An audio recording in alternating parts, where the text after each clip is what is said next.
to you. Okay, super. Right, and the next caller to raise their hand. Hello? Hi. Hi. Hi, Inelia. I'm very thrilled to speak to you. And I have actually two questions, if I may be so greedy.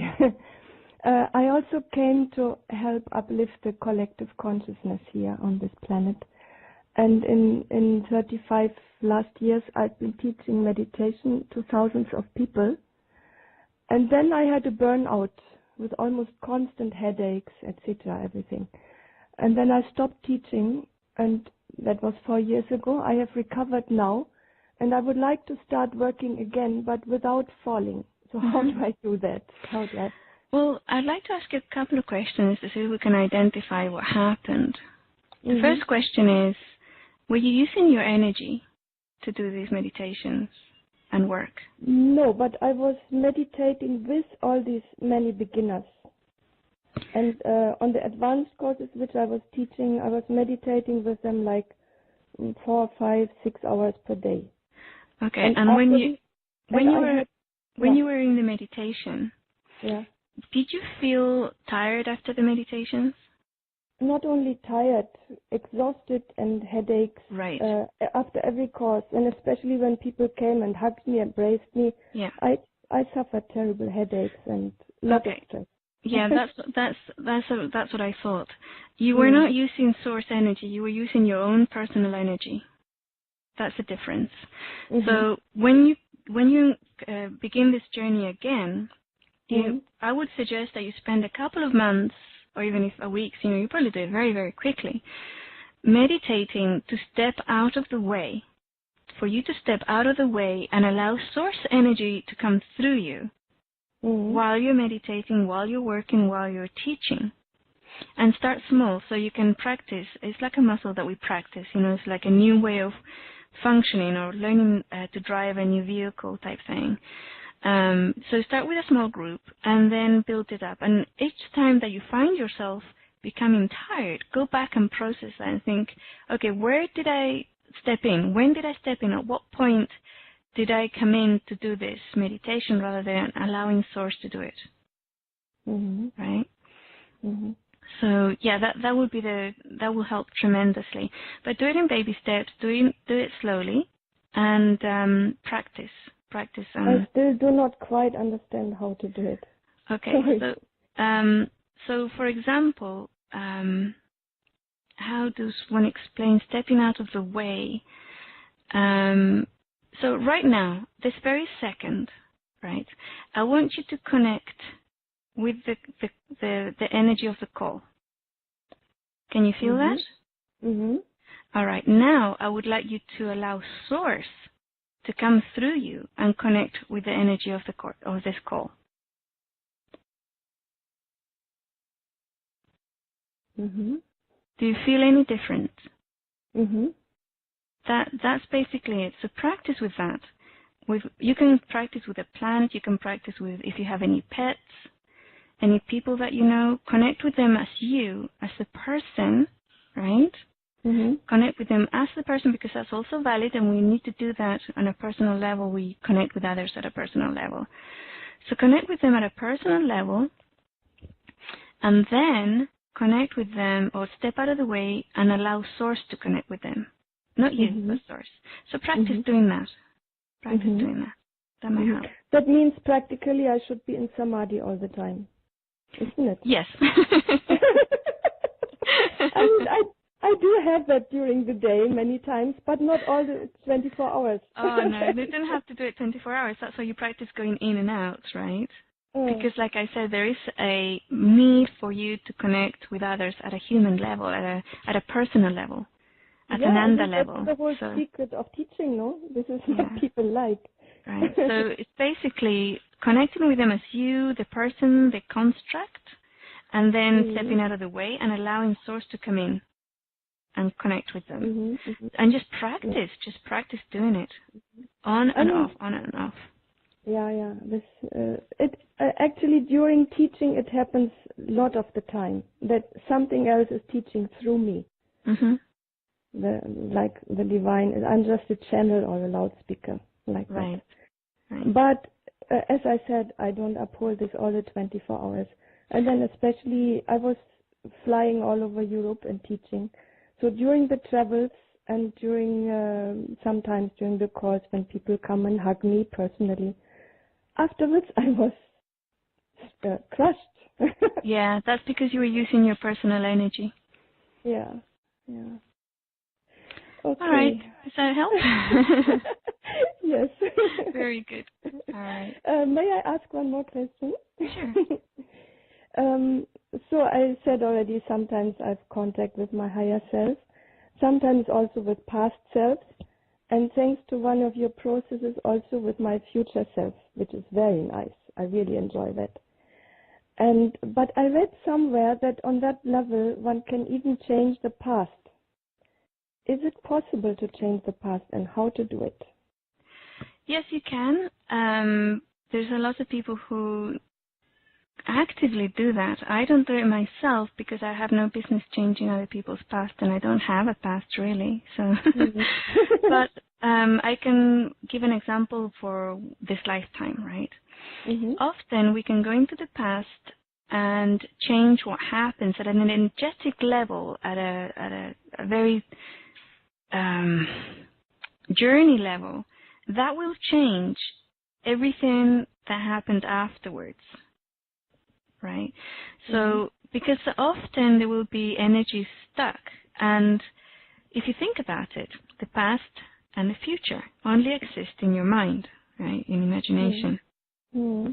They're not here as we don't experience it, I should say. We don't experience it as a physical reality anymore. We can only tap into it through our memories, both the past and the future. So yes, you can definitely go there and make changes. But as you always ask for permission first, both from your higher self, from those who are involved in that situation, and from your present self. Ask permission. Is this correct? This is something that is beneficial for my raising my personal vibration, or those, it's like ask for permission first. And then I would practically go into the past of this life with my memory and start to shift the energy, or imagine I would have acted differently. Yeah, what I suggest always is not to try and affect, but simply to observe without judgment first. Again, don't do it yourself. Allow Source to do it. Right? Yeah, I mean, this functions only when you're in samadhi, otherwise you can't. Right. Naturally. Oh, thank you very much. You're welcome. I would like to listen to your process with contacting your future self again. I don't remember where I found it. Can you tell me where it was? The whole process of the contacting your future self is in the Ascension 101 course. Yeah, maybe I should order that also. And it's probably in one or two interviews as well. So yeah, I must have heard it in one interview. Okay. All right. Thank you. Bye. Bye. Right. So the next caller. Hi, hello. Hi. I'm from Bogota, but right now I'm in Germany. Yeah. So thank you. First of all, thank you, Inelia, for all your tools in your website. I have been trying to use them, but I have faced some problems with the meditation because, well, I'm just a beginner, but every time when I'm trying to meditate, many thoughts come to my mind, so I cannot really empty it. I don't know how to do it, but I try to relax and to blank it, but I just cannot do it. I don't know. Do you have any advice for me? Yes, the mind that won't stop talking. Yeah. One of the things that we can do is use the breath meditation. So basically just continue feeling the air coming in and out of your nose, right? You feel the air coming in and out of your nose. That's basically keeping the mind occupied and then it goes silent. And there's other little tricks as well that you can do. And basically, this is just going to be a period of time, right? Because eventually, after a few months of doing it, the mind will become quieter and quieter and quieter. But it's not going to happen instantly. Yeah. So basically, what you can do also is to light a candle, right, in front of you. At the little flame is at the level of your third eye.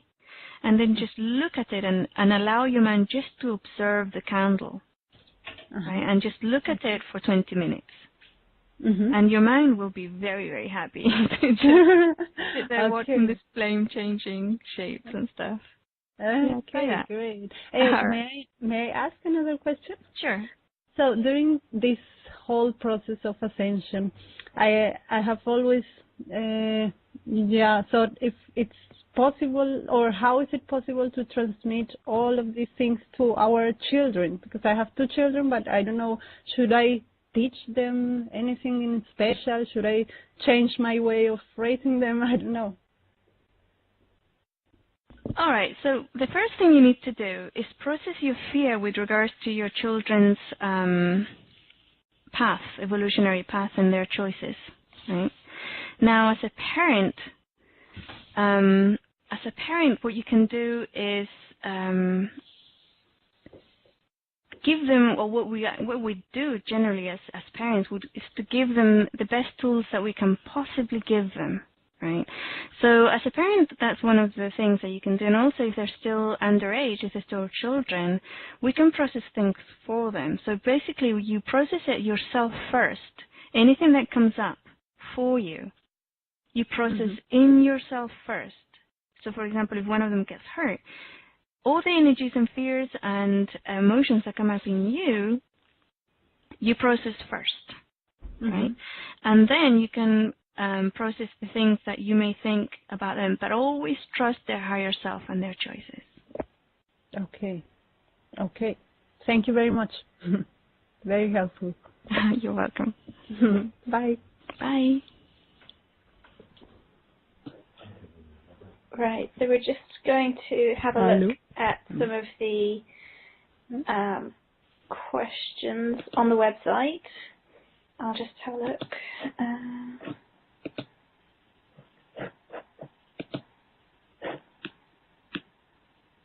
I saw an interesting one about doing the Ascension course in groups. Just trying to find it again.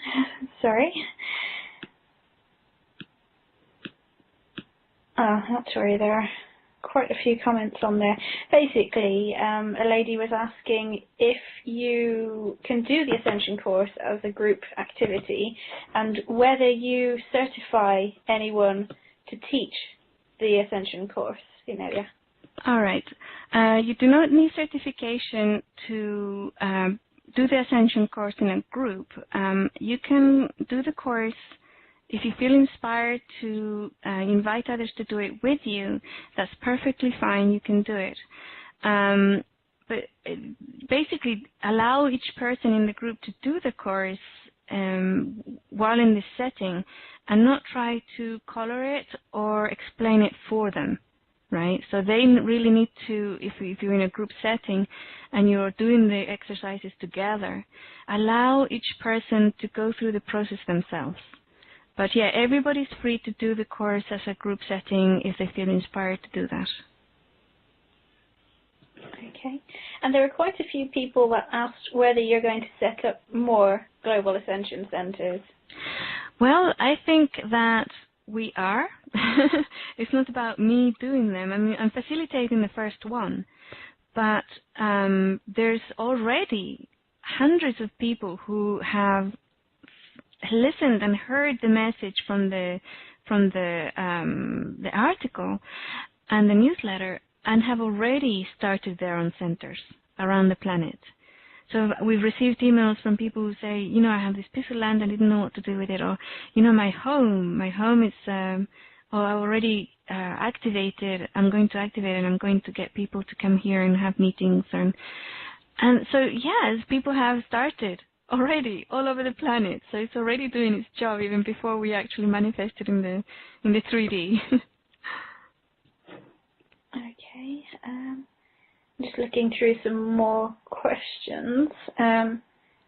Inelia, can you see the questions on the site as well? Let me just, I think I may have closed it. Oh, wait, Q&A. All right, so I'm on the Q&A, pressing refresh. There are quite a few that are just hellos. Right, yes.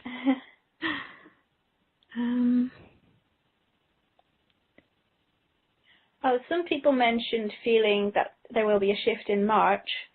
Yeah, a couple of people said, do you see something happening in the next month? And someone else said that they're feeling there will be some sort of shift in March itself. Did you want to comment on that? Yes, I do. I've heard the thing about March a lot. All I can say is that I've been asked to stay in California until June.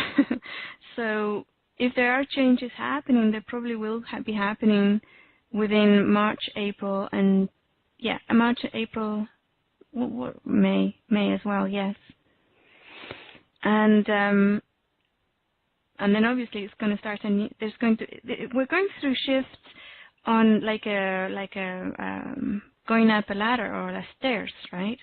So each one will be more intense than the one previous, and it will be reflected on the 3D more and more. So when we're talking about the shifts in March, most people will just feel them at an energetic level, right? They will just feel, oh my goodness, everything's changed and everything's different now. They will just have that knowing, right?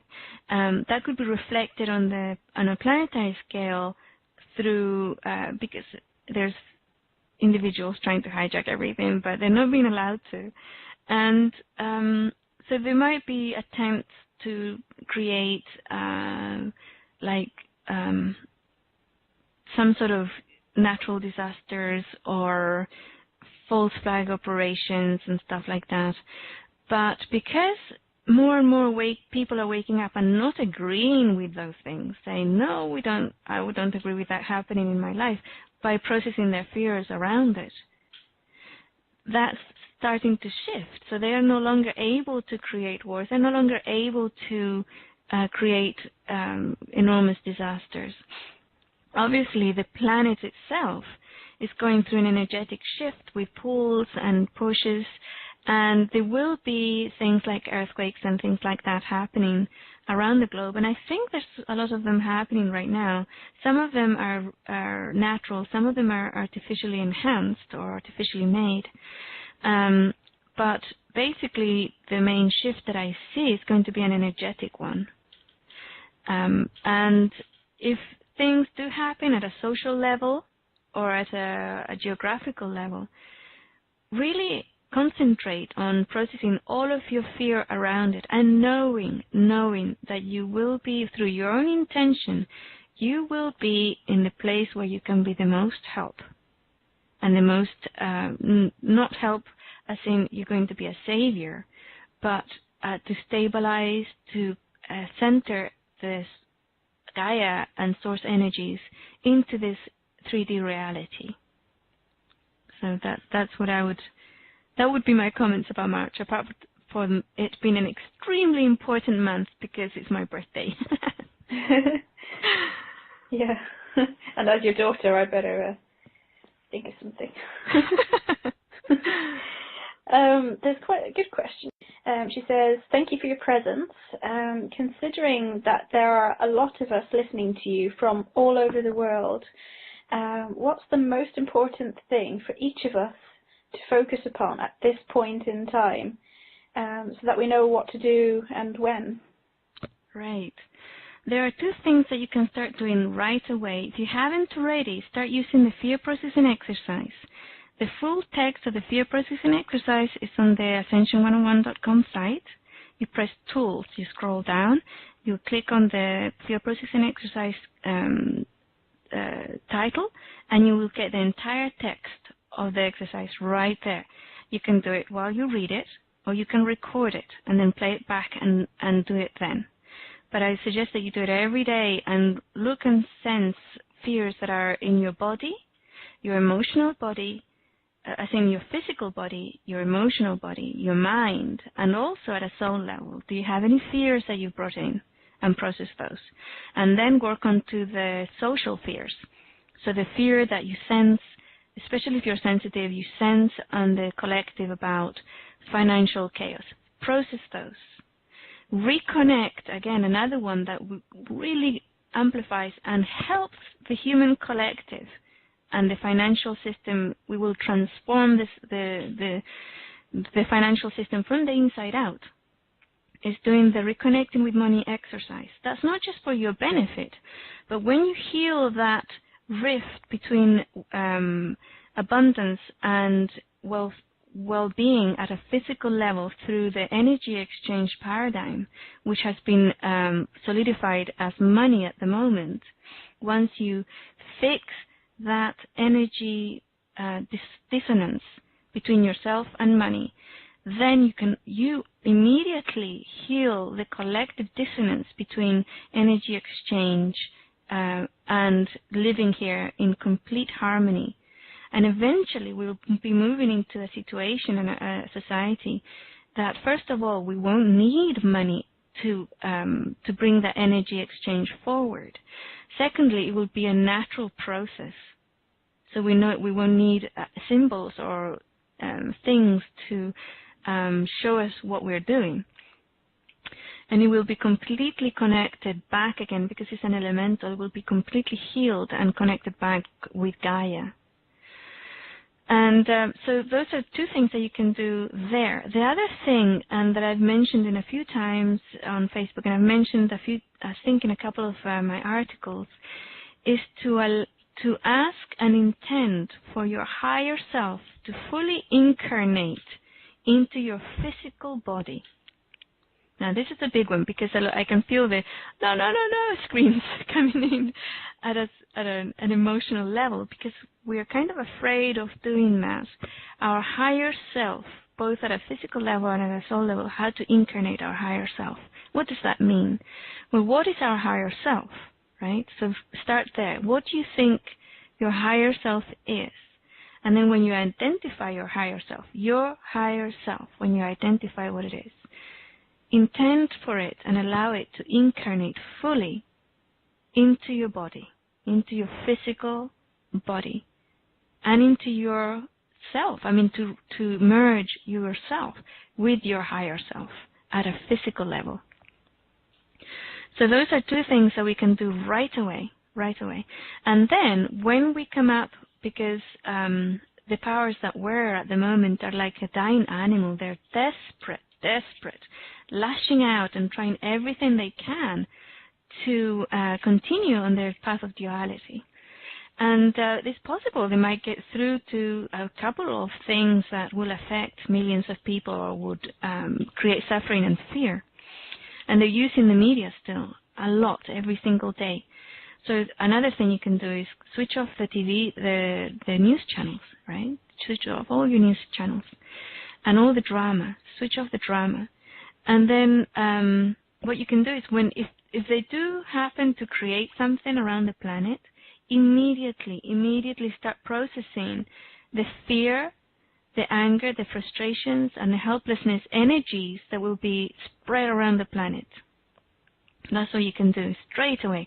Process them. Once you're completely processed those, then you can stand up and do something at a physical level. So you're in the location, you go out and get your hands stuck in and help people out. If you're far away, you can find ways to add your energies into empowering those. And remember, don't think of the individuals who are affected as victims, because if you project victimhood onto them, you create a stronger victim energy on their field, in their bodies, right? So immediately empower them by sending them light and love and saying, look, you're an eternal divine being. You don't have to be a victim anymore. You have a choice now, and give them the choice. Give them the choice to not be a victim, or give them the choice as well on the other side to not be an aggressor. Once you send that energy out, and those people have that we give them choices. We don't force it on them, because then we have to trust their higher self to take the right decision. But you can give them the choice. And within that choice, you have to say, look, you're no longer welcome to have that victim experience in my reality. Or you're no longer welcome to have that aggressor experience in my reality. So I'm taking away my agreement from that. And then act at a physical level, yeah. Wow, thank you. That's amazing. I know it's already time. The hour and a half is up. Inelia, do you have time to speak to just one more caller? We had a lady having a lot of trouble getting in through Skype. Yes, definitely. We can go up to 2 hours if necessary. There's right. more callers. So. Oh, okay. Well, we've got from Paris now. Hello. Hi. Hi. We can hear you. Hello? Yes, we can hear you. Okay, sorry.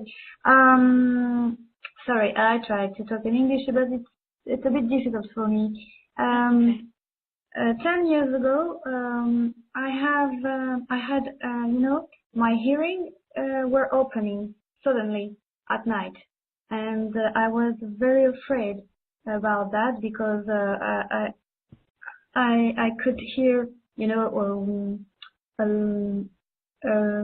lady voice and a man voice, and they were talking about me, and one said, "Oh, she's ready," and another say, "No, she's not yet."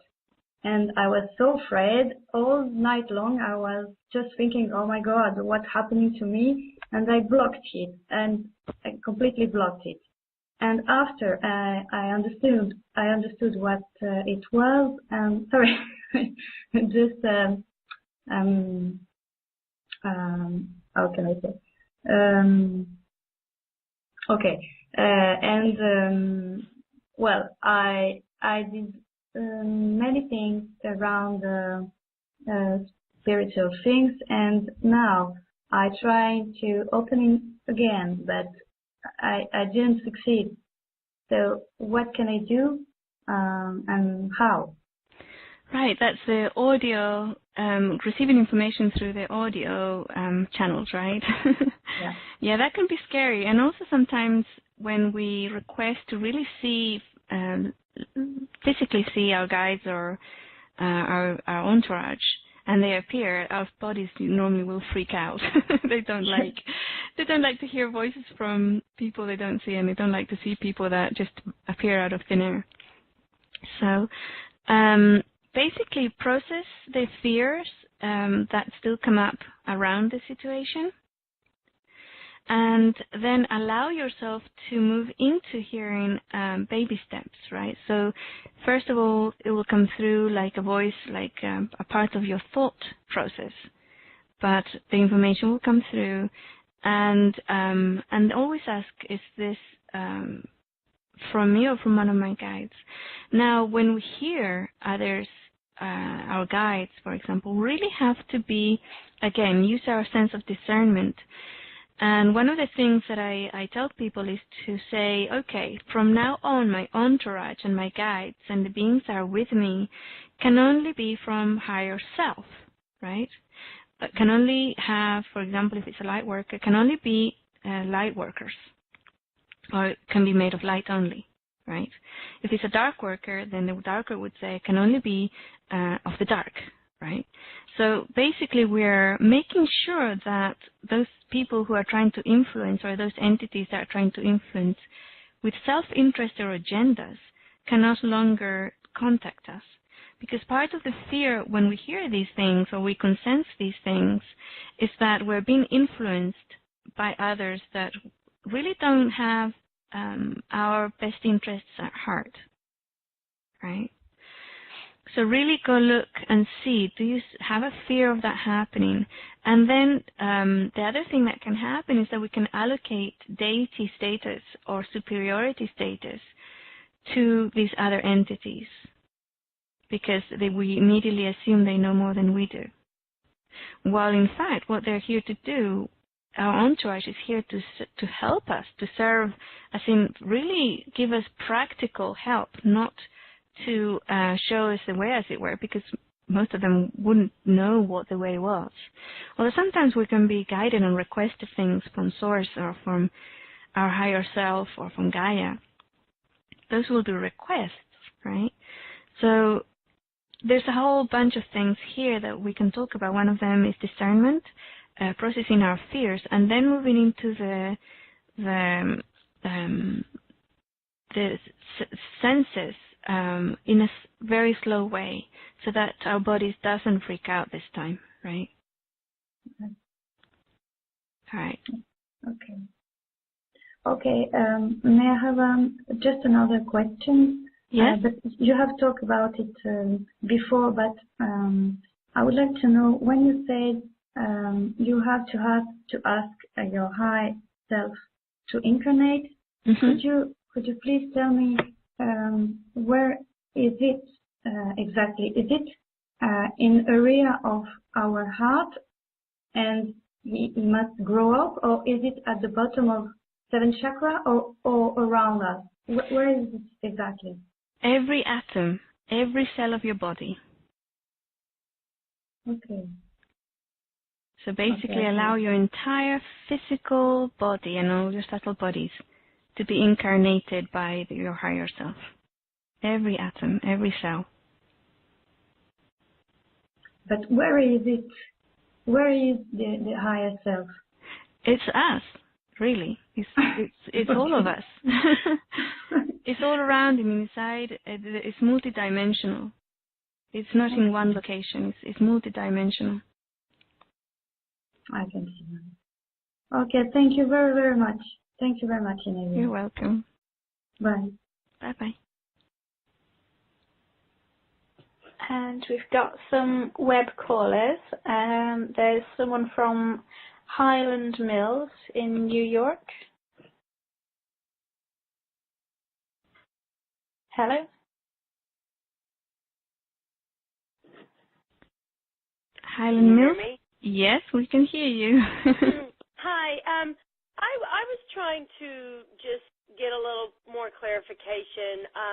Before you were saying that Gaia, like the high vibration, will not support those that are in a low vibration, and then you said something about there will be no need to help others in the new reality because everyone will have the tools. And I kind of understand that has to do with the savior thing, that everyone, especially like in the Christian religion, you feel like you have to have a savior to do it for you. That's kind of a general belief.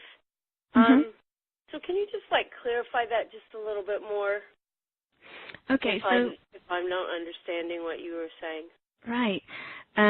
In a dual reality, there's always beings who will come in to allow a door to open for those who have had enough or have finished their journey of duality. So those beings came in throughout, or have been coming in throughout our dual existence, in order to allow those few individuals who decide, I've had enough, I've done with this trip, this journey of evolution, and I want to have some other experience. So they would come in and be the saviors, as it were. They will be way showers, and they will be also, because the vibrations were so low, many people were not able to tap into their higher self and heal themselves, for example, or they were not able to awaken when they were ready, but they needed some external stimuli to awaken them. And that's still the case here on the planet right now. Now, the main difference is that at the time, or for many years, it used to be one person, normally a man, who would come in, because during the patriarchal era, it was men who had the authority, right? Men had authority of thought, authority of spirit, authority of everything, really. So men would come in and would teach these things for others to follow, and would heal and would show, and that those are things are possible, so others could perhaps follow their example. But most of the time, that projection would become people receiving it, because they just could not break the barrier between being that they really were equal beings. They would project that savior energy onto the other, so the other would become the only one who could heal, right? So the people would come to them to heal them, or would come to them to become enlightened, would come to them to receive that light energy and things. And that, at a certain extent, is still happening on the planet because there's a need for it. But once we move fully into the new paradigm, there won't be any need anymore, because every single person will be either partially or fully awake, and will be able to tap into those abilities and capacities and their inner power, their chi, and their ability to do themselves. Okay. All right, thank you. You're welcome. Okay, just going to mute her. And another web caller, someone calling from Payson. Hello? Hi, we can hear you. Oh, thank you. Inelia, I would love you to explain just a little bit better, help me understand the ascension as you see it. Will we go directly into it after 2012, or will it take, like maybe another 7 years? And who will be here and who won't? And just explain that a tiny bit better. Okay. So basically, the way that I have been explaining ascension is the expansion of awareness, right? Okay. So when your awareness expands, does it immediately delete those who do not have an expanded awareness, or can you still see them? So that would be a question. Oh, okay. Well, I guess if it was really expanded. Right now, for example, now, this very moment, your awareness is broader than other people around you, correct? Yeah, exactly right. Yeah. Can you still see them? Oh, sure, I can still see them, yeah. Exactly, yes. So, can they see you? Sure, yes. Yes. And when they see you, they probably see something completely different to who you really are, right? Exactly. So that's exactly how it works, and this is exactly how it will continue to work. Each individual who expands their personal awareness becomes more aware and sees more, and can normally see other people exactly as they are in every level and every way, and their higher self too. And others who are still asleep and have a very narrow awareness will see, most of the time, will simply project their own beingness onto others. They won't even see them. They won't even see you, But yeah, physically speaking, we are going to stick around for another 2-3 generations in the same planet. Okay. But then those who are awake and aware, will they be progressing faster and faster and go into another reality, or no? Well, we already are in a different reality. Oh, I see. Okay. Because as we've become more aware, we understand the very basic functions or ways that the planet exists. So you can do things, for example, things that have been reported to me is like manifestations are happening instantly now. It's like really quickly. Things that used to take a year or two to manifest now happen overnight. And that's part of it. That's part of the expanded awareness. Synchronicities as well. Things are synchronistic events are happening around people who are aware. And of course, those who are still in fear and still asleep don't have access to those things. They can't do it. Yeah. And then, will you be working personally in the center as like a healer, or would you just allow others to come and do all this? Well, I'm not a healer. Oh, okay. So basically, I will be there probably for the first 2 years, mostly full time, just to establish everything there, right? And then once that's done, or in a mass to go elsewhere, I will. So, yeah. Well, thank you so much. Thank you for everything. Oh, you're welcome. Thank you for calling today. Bye-bye. Bye-bye. And we've got next from Williamsville, New York. Hello? Hi, how are you? I'm good. How are you? I have some personal challenges. I don't know how to proceed. I do some little meditations, but I still have the symptoms with me. Like, I'm very nervous with people, like other people, and sometimes it's very easy to get scared. I notice my body is very tense. So, for example, if somebody comes to a corner, let's say we are in a stand space and someone coming out got shocked, like completely shocked. And it's like my hand will start to shake. Not shaking, but shocking, shocking. And sometimes I will freeze. Like, if I work in a laboratory one time, it's like I'm holding a test tube and someone comes in and I was shocking with things that was, shaking. You're not supposed to shake in a vacuum. And sometimes my body is very, very defensive, not relaxed. And the 2 days ago, I started to work on this because I noticed when I sleep, I crawl into a ball. Instead, you're sleeping straight, and I sleep on plywood instead on the bed, so, I can straighten up my back to sleep better. And so when I sleep that way, Can I ask you a couple of questions? Are you doing the fear processing exercise?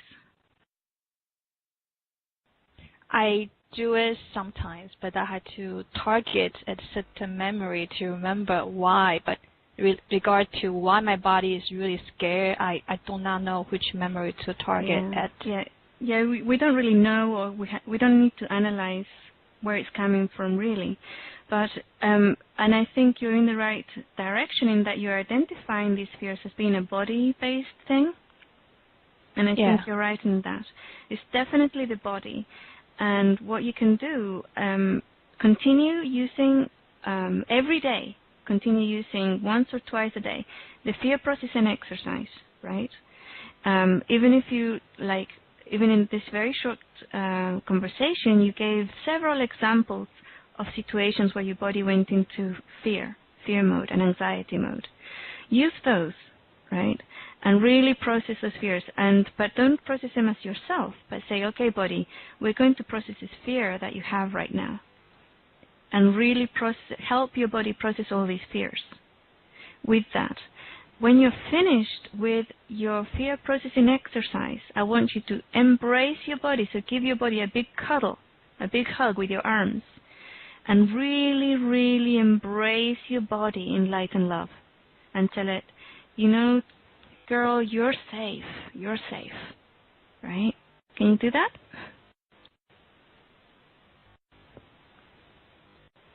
Yeah. Understand. Awesome. It was understood. Yeah. Very good. So I just targeting at whatever fear it comes up, then just forget what was it or could be. Yeah, and when you're on it as well, when you're walking around and something happens, immediately start the process. Learn it, memorize it. Oh, consciously, like anywhere, 24 hours. Yeah. Okay, I see. Oh, okay. You have to sit there, meditate, and do it. Oh, no. It's learn it and do it whenever that happens. I see. And I have a second question, because I think many people touch it earlier. I heard about something like you say, new paradigm and the old paradigm, and then I also told, to meditate more during this period of time. And if we are moving to a new, different paradigm, it's like we are changing our timeline. Like you mentioned one time, you say it's whether we change our timeline or not. So are we moving together all at the same time, or we are all moving in different time? We are all moving in our own timeline. Everybody has their own timeline, right? Now, what we're doing as a collective, as a human collective, those are splitting actually into just two timelines at the moment. That's all I can see. There's probably more. No, actually, I don't think there is. But those are splitting into two timelines. One of them will continue with a dual light-dark, power over others type paradigm, and the one that's going with Gaia is going into a fully empowered, awakened, new experience of existence. So how do we choose it? So how do we choose which one? We process our fear and move out and become empowered ourselves. And we have that intention. We put out that intention with Gaia. I'm going to join you in this trip. You mentioned with the last call with another lady, you said that we still be aware of the people around us. Is that also the new paradigm, or it's altogether like old or new? It doesn't matter. We will be aware, but each person's reality will be different. Even now, it's not something that's going to happen later. It's actually now. Your reality is completely different to other people's, right? Right. So it's happening now. It's not something we're moving into, but it's going to become more obvious and more kind of in your face type thing. It's going to become really obvious. Right, yeah, because one of the articles you said there was a possibility of a window that's open this year regarding 3-day darkness, or that's right. I'm not too sure about what that is there, but and so many people are talking about 2012, and personally I feel something is different. It's going to be different, but it seems so many people talking about this is something, and it just I never figured out what it is, and I know it's something, but what it is, had to figure it out and try to live the best I can, to make a better choice in life. Yeah, so definitely. That's my end questions. Yeah. Yeah, definitely. It's one of those things again about the 3 days of darkness. I'm not really even sure how or what the 3 days of darkness means. Is it darkness of the soul? Is it darkness at a visual level? Somebody mentioned that it could be darkness in an interview I did a couple of days ago. It could be a magnetic darkness. So we don't really know what it means as such. But what we do know is that if we do manifest it as a collective, there will be an attempt to infuse it with fear, so that at that moment of energetic gelling, there will be a lot of people kept in the dual dark-light existence. Because obviously for people to have power over others, they need others, right? And then there's also all those people who are choosing, and they haven't finished with that journey, right? They continue with that journey, they haven't finished there. So they really need that opportunity. And but it hasn't been decided yet. I still, every time I look at it, I see two possibilities. One of them is, yeah, we're going to go for it, and the other one saying no, and it's this, and the no is Gaia's.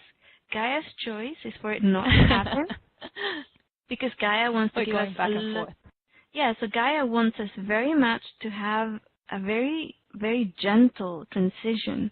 She wants as many people as possible to have, as long as possible, to wake up and make an educated choice whether to join her or not.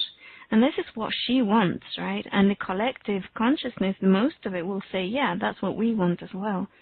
But there are those who don't want it to be that way. They want it to be really sudden and stuff for two reasons. One of them is because it provides a window of opportunity, for it to be finalized, right? So a lot of people who are tired of the whole journey want it to be finalized and just, okay, let's just get on with it. And others want, okay, because this provides an opportunity to bring more people with us. But Gaia really, really wants it to be gentle. She doesn't want the 3 days of darkness to materialize, and that's what she's voting for. So we'll see. Yeah. I'm sorry. One last question for me. I guess it's also daily life. Like you go find a job and you work, and so many things going around with the financial system, and people maybe thinking, okay, what should I do? Should I go for a long-term goal of setting up a business and to make more money? Something like that. And in 2 years, do you see that we still have the money system, or we can actually knock this down from our own reality, just completely change. Yeah. I think that if you want to set up a business, the first thing you have to do is find out if you're really passionate about what you're doing, if it's in line with your dharma and with your higher self. And if so, it doesn't matter what financial system you use, if any, right? You go ahead and start that business. At the moment, we are using the monetary system to carry out energy exchange. So you start with that, and in 2 years, the system changes. You adapt your business to change with it. So don't postpone. Don't postpone. Continue and carry out your mission. Fear. Right. Process your fear. Yeah, I guess there's the fear of what you're doing now. This time was changing a lot. I was thinking something like that. I had thank you. Thank you. Right, Inelia. 2 hours are nearly up now. I think we only set it up for 2 hours. That's true. Did you want to say any final message to everyone? Sorry, I couldn't unmute everyone to ask questions. Okay. But did you want to recap anything? Yeah. Basically, when we think about the split of reality, right? And this will address a lot of the questions as well that have been coming up in the writing, the typing in part. When we think about a split in reality, that we, as a human collective and as a planetary collective, we create our physical reality. Now, within that collective, we as individuals, a singular construct, create his or her reality at all times, right? Through choices. When we are asleep, we create it through programs and through external influence of what we are told is possible or not possible, or real or not real. But basically, we are co-creating a reality where we can interact with each other and have shared experiences in it. So I have, for example, the split in reality, the physical split. It's amazing, but it's already there. The physical split of reality is already there. And I can say that this has been something that's always been there. I, for example, grew up in Nottingham, England, and I lived in one of the worst estates there. It was so bad that the police wouldn't go in unless they were called several times.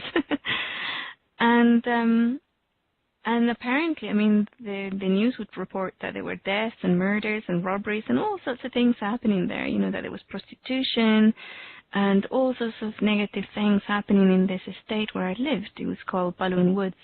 I lived there for a few years, I think about 4 years. And but I have to tell you, myself as a person never, ever saw or experienced any type of negative behavior. I was never attacked, and I used to walk there night and day as a child. I never saw anybody getting murdered, anybody getting beat up. There was a neighbors couple, they used to fight with each other all the time. But that was about it, really. So I lived within that reality, a really dark, very a location that was infused with and stuck in victim-aggressor reality. I was living there, and I never saw it. I never experienced it. It was never. I never even walked into it. Right. So it was like I lived in a different reality, a completely different reality. And when we moved out, in fact, the whole complex, it was some building blocks that had been put together in the 60s, was pulled down.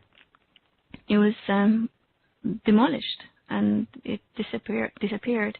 Then they built some other houses there. I never really went back. But this is one of the things that we have to take into consideration, that we all have our own realities. And what comes into our awareness is part of that reality. So if negative and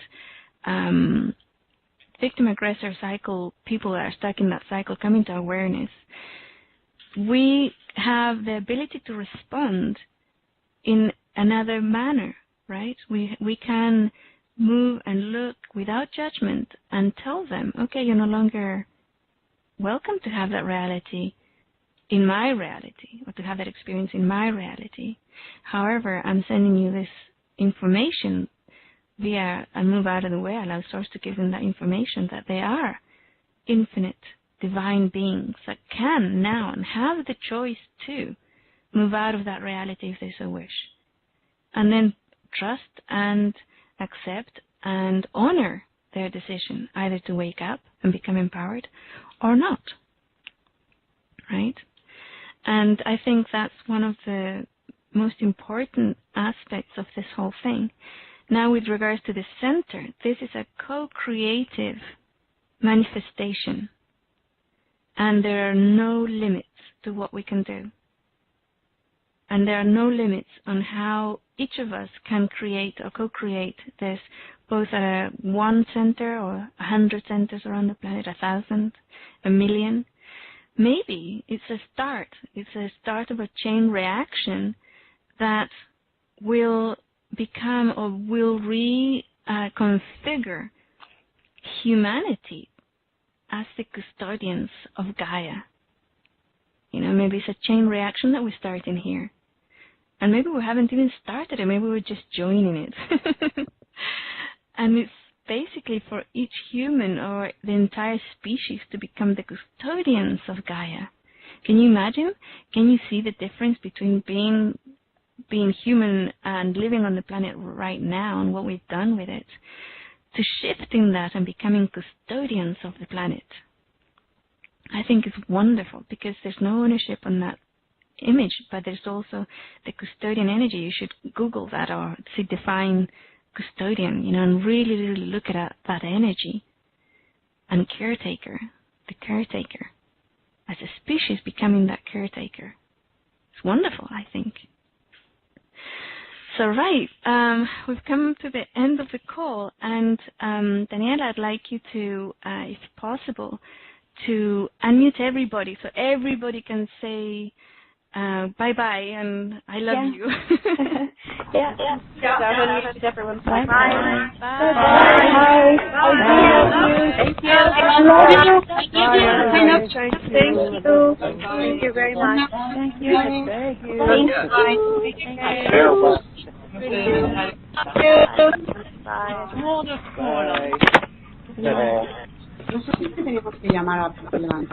The conference is now completed. Goodbye.